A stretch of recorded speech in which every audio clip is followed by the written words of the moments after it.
Et dans quelques instants, nous parlons slam poésie avec Jocelyn Toin, finaliste du concours. Il s'envolera pour la France dans quelques jours pour faire une tournée avec deux autres vainqueurs.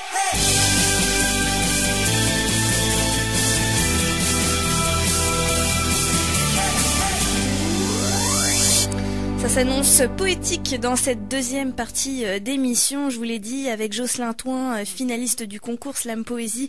Il sera dès 16h et jusqu'à 18h à la librairie Saint-Jean-Baptiste pour parler de ce projet qui va le mener en France avec deux autres slameurs. Ils feront également une prestation, donc c'est l'occasion de les apprécier. Également, nous recevrons Marie-Claude Boileau pour sa chronique du lundi sur les informations régionales du Carrefour. Et puis nous retrouverons Denis Pelletier pour le point sécurité routière dans les alentours de 8h30. Enfin, nous terminerons l'émission avec l'artiste peintre Suzanne Lonval qui propose les ateliers Toile Blanche. Il y en a eu cette fin de semaine. C'est chez elle, ça se passe chez elle très exactement du côté du lac Beauport. Elle vous reçoit pour faire parler votre créativité comme un peintre. Vous n'en avez peut-être jamais fait et pourtant vous serez très étonné de repartir avec une toile qui ne sera plus blanche en fin de compte puisque ça sera une véritable œuvre d'art. Elle nous parle de ce projet qu'elle a lancé alors qu'elle n'était pas du tout vouée à faire ça dans sa vie. Suzanne Lonval, donc un portrait à découvrir en fin d'émission plutôt. Je vous l'ai dit, avant ça on va parler slam et donc je vous propose, si vous avez du mal à visualiser ce que ça peut donner ce soir à la librairie Saint-Jean-Baptiste dès 16h, eh bien on va écouter Jocelyn Toin avec Bonheur sur gage. C'est un extrait de ce qu'il propose en spectacle.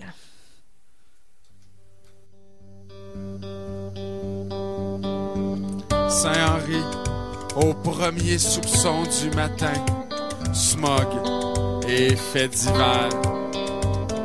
À l'ombre des condos, le quêteux de service cueille les canettes orphelines, rosées du matin, brunes et gommantes. Autour du carrefour des déjeuners, les cuisines sentent le vieux shortening et la sueur sous la table.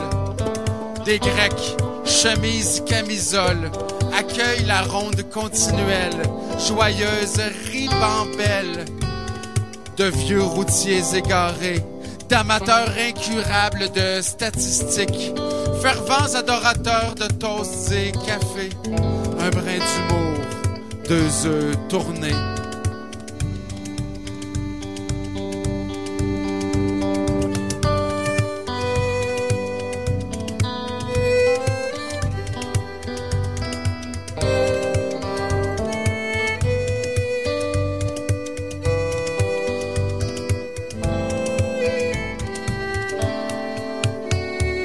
Devant chez Pierre, on attend, impatient, le retour de la bière. Long monologue des doutes et des peines, intérieur ravagé, euthanasier sa mémoire, fonction survie.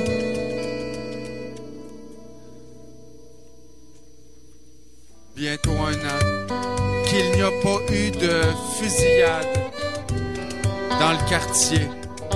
Même la mort est au chômage.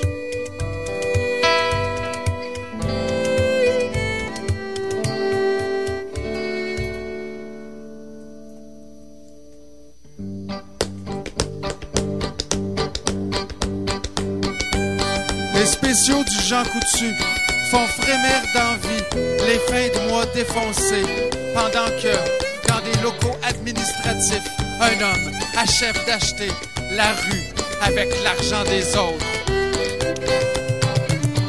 Saint-Henri, faire face à la musique. Les habitués ont le regard triste, artères sectionnées, Notre-Dame éplorée. La rue a perdu son va-et-vient.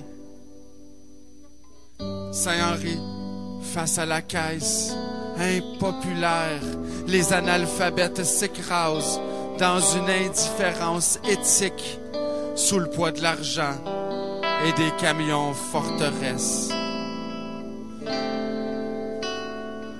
Les passants, grisonnants, les yeux au plancher, tentent de retrouver dignité et colère entre deux craques de trottoir.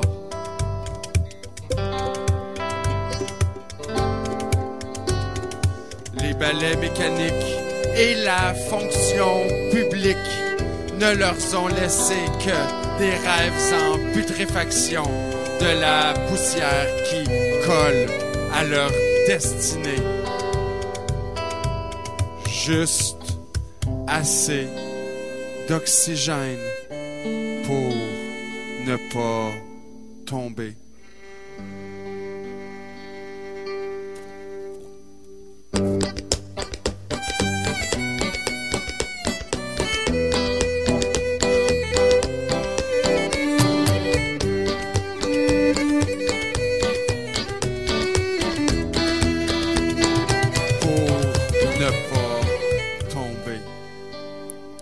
Jocelyn Touin et c'est pas docile, c'était Bonheur sur Gage à CKRL 89.1. Jocelyn Touin qui est avec nous. Bonjour Jocelyn. Bonjour et bonjour la très belle ville de Québec. Comment ça va? Ça va très bien ce matin avec la petite neige qui est tombée ici dans la Naudière. Est-ce qu'il y a eu de la neige chez vous ce matin? Mais également, mais bon, ça y est, ça fond déjà, hein, on le voit. Bon, ben on va espérer d'arriver à temps pour voir Québec sous la neige, mais je pense pas. Bon, en tout cas, on a pu se réchauffer avec cette... Alors, je sais pas si on parle de tout dans Slam, hein. Cette pièce. On peut utiliser le terme tune, oui. Ça pose pas de problème. Alors, quand c'est monté avec des musiciens comme ça, oui, ça. Absolument. Alors, Jocelyn Touin, je tiens à préciser que tu as été finaliste du concours Slam Poésie qui a été organisé au Québec. C'était quand exactement d'ailleurs? C'était le 4 octobre par l'association Québec-France. Ça s'est fait à Sherbrooke. Voilà. Et donc tu n'es pas seule puisqu'il y a deux autres gagnants avec toi, Véronique Bachand, d'ailleurs gagnante, hein, Véronique Bachand et Marie Beauchesne. Vous allez vous envoler pour la France le 25 novembre prochain et ce pour une semaine, donc jusqu'au 2 décembre. Vous allez parcourir Paris, Nantes, mais des villes un peu plus petites aussi, jouer les Tours et Vernoux-la-Selle-sur-Seine. Oui. Ça va être une première en France? Pour moi, oui. Je crois que Véro y a déjà été, je le sais pas pour Marie. Et Franck Paul de Sherbrooke qui nous accompagne également, lui aussi en sera à son premier voyage en terre française. Alors comment tu appréhendes cette tournée? Bon, déjà, tu as fait le plus gros, j'ai envie de dire, avec le concours, mais peut-être que c'est tout aussi important pour toi, cette tournée, bien sûr. Ben, je dirais que moi, ça fait 15 ans que je fais de la poésie sur scène et ça fait à peu près aussi longtemps que je me suis dit que ma poésie me paierait une tournée en France. Alors, j'y suis finalement arrivé. C'est sûr que j'appréhende ça avec beaucoup de bonheur. J'ai rencontré plusieurs des Français avec qui on va travailler là-bas, qui sont déjà venus en tournée au Québec. Donc, je sais qu'on va être bien reçus. On va faire des belles scènes, autant à Paris qu'à Nantes ou à l'extérieur. Et je m'attends à beaucoup de contacts, beaucoup d'écriture ensemble aussi, des rencontres, apprendre des nouvelles façons de faire et surtout mettre plein de l'accent québécois dans les oreilles des Français.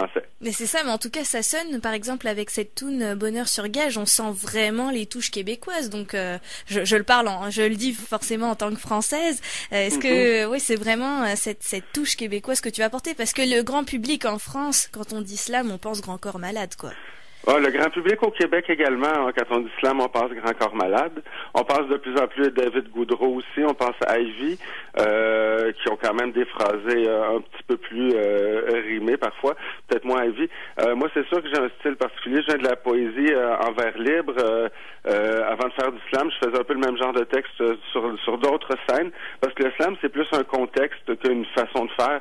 Et c'est sûr que je suis bien différent des autres slammeurs, en toute humilité, des autres slameurs québécois et français également. On a tout notre style comme Véro Bachand qui se rapproche du conte, qui a une douceur et une force en même temps assez impressionnante, comme Marie Beauchamp aussi, qui a une poésie assez éclatée que j'ai entendue juste 2 fois.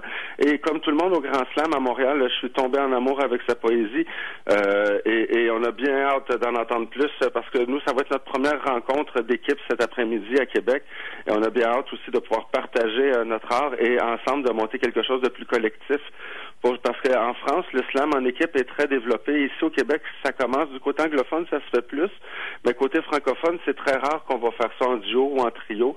Et on va mettre la main à la pâte pour pouvoir concurrencer, notamment à Nantes où on fait du slam par équipe. On fait des soirées spéciales seulement de slam par équipe et on a bien hâte de voir ça, en fait. Comment? C'est une expérience inédite pour toi, le slam en équipe? Tu vas vraiment découvrir sur place ou t'as eu l'occasion de le pratiquer un petit peu? J'ai vu des gens faire, je l'ai jamais pratiqué. Quoique en poésie, j'ai déjà fait des poèmes collectifs qui pouvaient se rapprocher de ce qu'on va faire, mais j'avoue que je vois les possibilités maintenant de faire ça, avec les voix, aller chercher des impacts différents, varier les tons, tout ça. Il y a plein de belles choses à faire. J'adore l'individuel, mais le par équipe aussi m'intéresse énormément. Donc j'ai bien hâte qu'on puisse développer ça ensemble. On a eu récemment la tournée de Mots qui causent, aussi connu sous le nom de Panoramic Pulse, qui sont de Vernou-la-Salle sur Seine, qui vont nous recevoir là-bas. Chadelaine avait remporté la tournée de l'Association France-Québec et ils ont vraiment une façon de faire qui a beaucoup d'impact en groupe. Et je pense on a la capacité de faire la même chose. Il faut juste prendre le temps de le travailler. En tout cas, ta touche personnelle à toi, et on a pu l'entendre avec Bonheur sur Gage, c'est l'intégration de cette musique traditionnelle, du moins des touches traditionnelles. Est-ce que tu comptes en faire ta signature aussi dans la musique avec le slam? C'est sûr que là, en tournée, ça va être a cappella, donc il y aura pas de musique. Moi, je suis pas musicien. Je dois compter sur d'excellents musiciens pour faire ce que vous avez entendu. Mais moi, je ne joue absolument d'aucun instrument et c'est pour le bien de l'humanité. C'est sûr que mes textes, oui, font des références à la musique traditionnelle. J'en ai plusieurs. Celui-là le faisait pas directement, mais j'en ai plusieurs où justement j'en parle et j'ai l'intention de ramener l'histoire des villes où on visite. Nantes est une ville très importante dans la chanson traditionnelle québécoise et française. Et j'ai l'intention de faire retraverser de l'autre côté de l'océan des bribes de ces chansons-là qui sont traversées avec les premiers colons qui sont venus ici, qui se sont développés, parce que les chansons traditionnelles se sont déplacées de région en région, de pays en pays, et se sont modifiées avec les peuples qui les ont transmis, surtout du temps où c'était l'oralité. Donc, il y a beaucoup d'histoires dans ces chansons-là, il y a beaucoup de vécu, il y a beaucoup d'humanité. C'est sûr que mes textes mettent ça en valeur. Alors, comment s'est passé le concours Slam Poésie qui te permet donc de faire cette tournée? C'était quoi les étapes exactement? En fait, on devait tout d'abord produire un texte avec des mots imposés et ensuite se présenter à la compétition à Sherbrooke qui se faisait sur 3 rondes. Et je peux vous dire que ça a été extrêmement serré.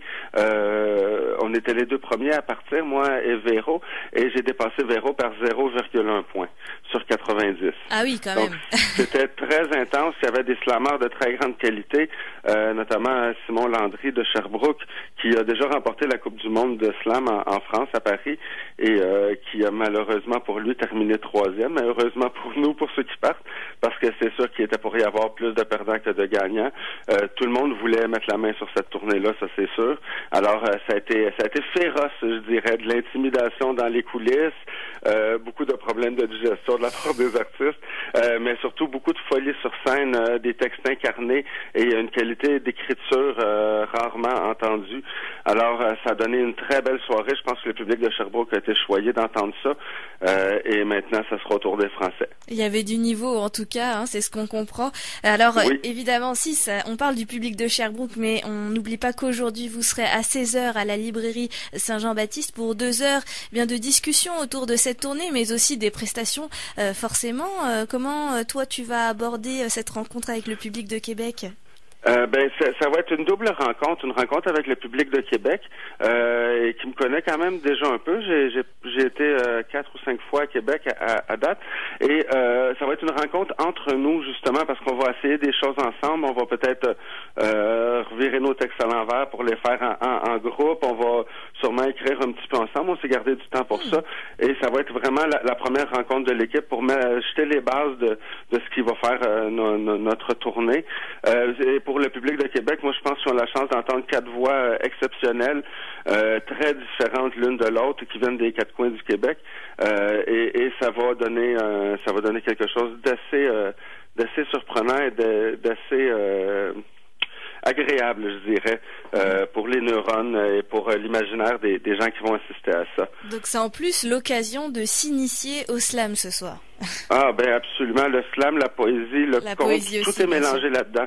C'est sûr que ça ne sera pas une compétition parce que le slam normalement est un contexte compétitif, mais en même temps, nous on est des artistes de l'oralité, on est des artistes de la parole et peu importe le contexte, on a toujours des mots à dire et même si on nous invite pas, on va quand même dire des mots, cracher des poèmes, on a toujours quelque chose à exprimer au public et au public de venir nous entendre à la librairie Saint-Jean-Baptiste.